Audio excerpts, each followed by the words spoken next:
रोज आने वाले कल को बीते हुए कल के बीतने में वर्तमान में बीतता हुआ देखता हूँ और आंखें मूंद लेता हूँ। मुझे लगता है कि ये पूरे दिन कोई कार्य ना कर पाने की नाकामी ही होती है कि हम रात को उसे कल के बस्ते में बांध के सो जाते हैं।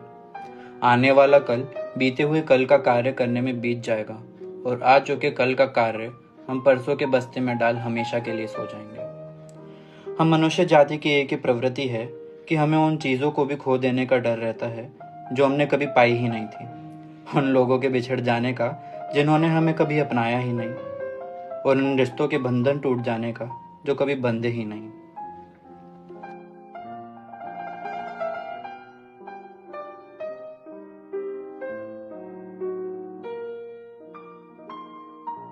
उपन्यास शून्य से आखिर तक।